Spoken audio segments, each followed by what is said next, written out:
Bonjour les amis, bonjour YouTube, j'espère que vous allez bien. Ce gunner Truggy 6S, fabriqué par MHD.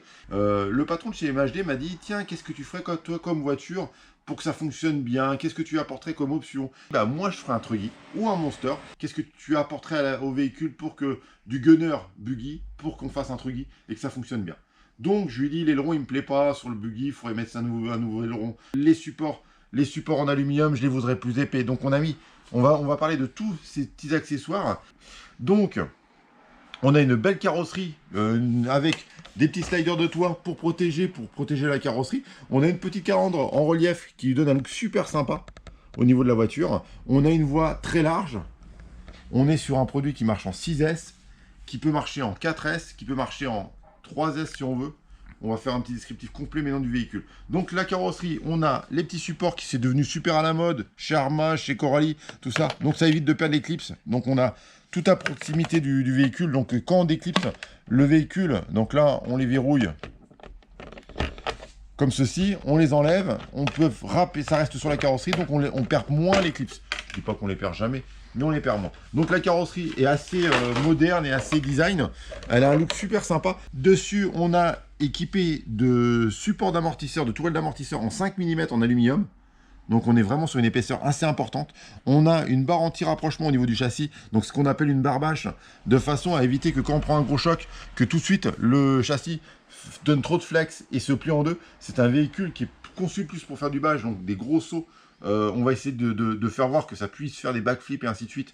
Donc nous, dans notre vidéo, on va vraiment jouer sur la carte gros saut et backflip avec, pour vraiment voir sa fiabilité, voir si des réceptions, il y aura des réceptions moyennes, c'est sûr, hein, si la voiture résiste bien et si elle est solide. Dessus, on a un cerveau de 15 kg, pignon métal avec palonnier aluminium. On a des amortisseurs gros volume 16 mm avec une petite coque de protection en tête d'amortisseur. Là, ça c'est une petite option qui est super sympa parce que ça protège vraiment. Ça évite d'avoir des têtes d'amortisseur toutes rayées avec le temps. Donc ça permet de garder à long terme un véhicule très propre et pas tout rayé de partout. Et pareil, ça va protéger aussi les tourelles d'amortisseur en même temps. Le fait d'ensemble, ça va optimiser le véhicule encore. Elles sont équipées en barre anti-roulis en 2,5 mm. On a la cale de renfort avant en aluminium. Dessus, on est en... Alors ça, c'est une évolution que j'ai voulu apporter, c'est les fusées à boule. Pour le bâche, pour moi, c'est hyper important parce que la fusée en aluminium, soit il faut avoir des fusées aluminium très haut de gamme, soit faut de la fusée à boule parce que c'est ce qu'il y a de plus fiable sur le marché.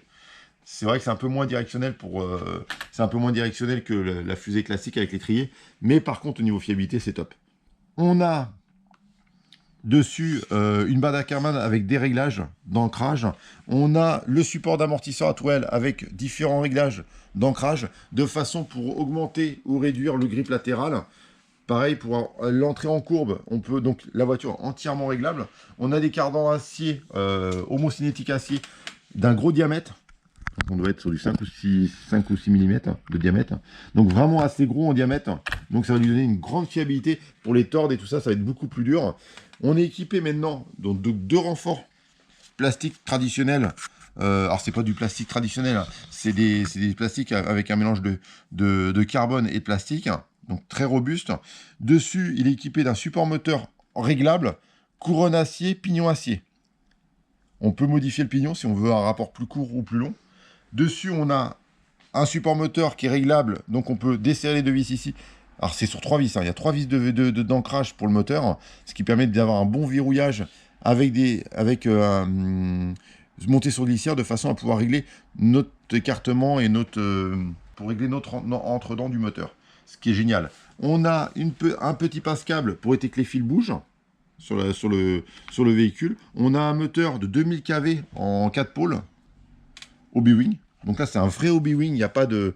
c'est un vrai moteur Obi-Wing. Contrôleur Obi-Wing 150 ampères. Donc ça, c'est vraiment un contrôleur super au niveau qualité. Waterproof. Donc il résiste à l'eau. Il est fiable, il est performant. C'est les contrôleurs les plus performants du marché. Là où ils ont géré, on a le petit cavalier qui va permettre de soit faire marcher la voiture en 1x4S, en 1x3S. On enlève là, on peut le faire marcher en 2x2S pour refaire 4S. en 2x3S pour faire 6S, ou en 1x6S si on a des batteries de 6S. Il est équipé de 3 différentiels à pignon conique, 2 planétaires, 4 satellites, donc complet, il manque pas d'éléments dedans, donc ça va permettre d'avoir une bonne répartition de puissance. Donc elle est équipée d'une radio MHD 3S, c'est une radio avec une ergonomie qui est assez simple. L'avantage qu'elle a, c'est qu'elle est équipée d'un accu, donc pas de pile dedans. On a un cordon de charge pour la charger. Dessus, on a les reverses de direction, le réglage de trim de direction, le réglage de trim de gaz et un augmentateur de débattement si on veut avoir plus ou moins de direction à l'avant. Si on veut avoir un plus grand débattement de direction ou pas, et tout simplement pour éviter aussi de forcer sur le cerveau bêtement quand on est à fond de direction, de ne pas forcer sur la mécanique bêtement. On a une petite batterie dessus en 3,7 V en 800 mAh. Ça fait une autonomie de plus de 20 heures. Hein. Ça a une très grosse autonomie au niveau fonctionnement. C'est une radio 3 voies. Si un jour vous voulez rajouter un kit d'éclairage sur la voiture, maintenant qu'on a fait la présentation du véhicule, on va se rejoindre sur le terrain.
Sandy.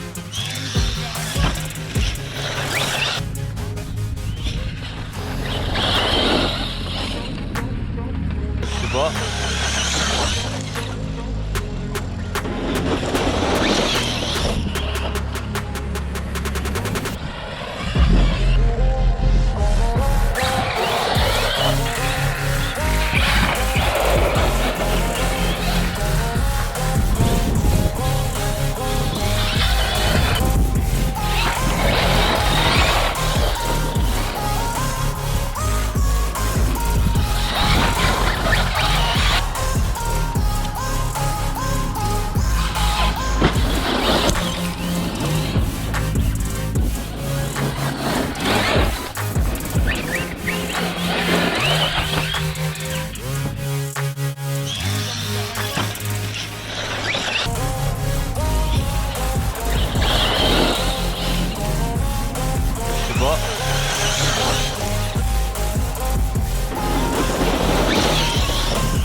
Sandy.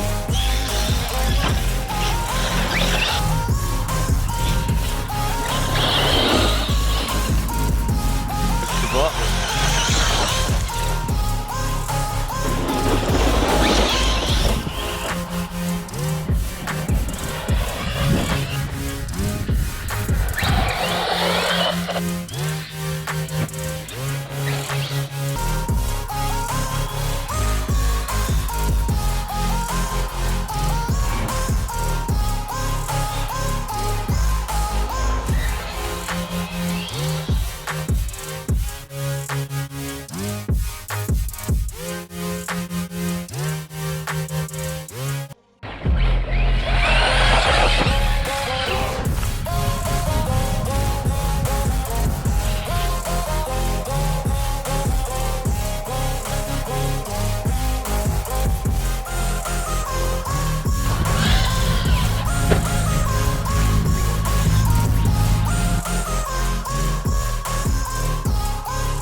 Alors nous voilà de retour après ce roulage qu'on a fait avec le Truggy 6S. On a pu voir que il est fiable parce qu'on a fait des réceptions moyennes, on a fait des très belles réceptions. La voiture, on n'a pas eu de soucis dessus. La voiture, elle est robuste. La voiture est bluffante au niveau performance et au niveau robustesse. L'abarbage fait bien son travail. Si on regarde la voiture, on peut jeter un coup d'œil sur la voiture n'a pas bougé, toutes les pièces sont d'origine, les cales de chasse, la barre de protection dessus. La voiture, elle encaisse bien, le cerveau fait le job. Il n'est pas ultra puissant, mais il fait le job. Je pense que pour la version, on ne l'a pas encore essayé, nous, la version Monster. Donc là, on a la version Monster qui est ici. C'est une voiture qu'on vous fera découvrir par la suite, sachant qu'il y a une information à savoir. À part les roues et la carrosserie, c'est à peu près le même modèle. Si on regarde rapidement, je vais faire sauter la carrosserie. C'est le même châssis avec un gros pare-choc avant, un grand pare-choc arrière. Une customisation un peu différente au niveau carrosserie, mais c'est le même châssis, donc c'est la même voiture. Au niveau fiabilité, je pense qu'il n'y a pas de problème. Moi, par rapport à ce que nous on a fait avec les backflips qu'on a fait avec tout ce qu'on lui a fait subir à la voiture elle a bien encaissé, bien supporté tous ces chocs-là. Donc je vois pas pourquoi elle bougerait sur l'autre version. Donc c'est une prochaine vidéo qui va venir, le Gunner MT6S. Ça a un véhicule que visuellement, le look me plaît énormément. La voiture a été bien faite, la déco est pas mal. Pareil, on a toujours une petite calandre relief, donc ça donne vraiment un style sympathique à la voiture. Moi, je vous dis à une très prochaine vidéo, les amis. Pensez à liker, à vous abonner. On veut être de plus en plus nombreux sur la chaîne, donc n'hésitez pas à vous abonner, ça fait toujours plaisir. N'hésitez pas à mettre des commentaires pour nous parler de vos voitures, des ressentis que vous avez par rapport à la voiture. Et je vous dis à très bientôt, à une prochaine vidéo, les amis.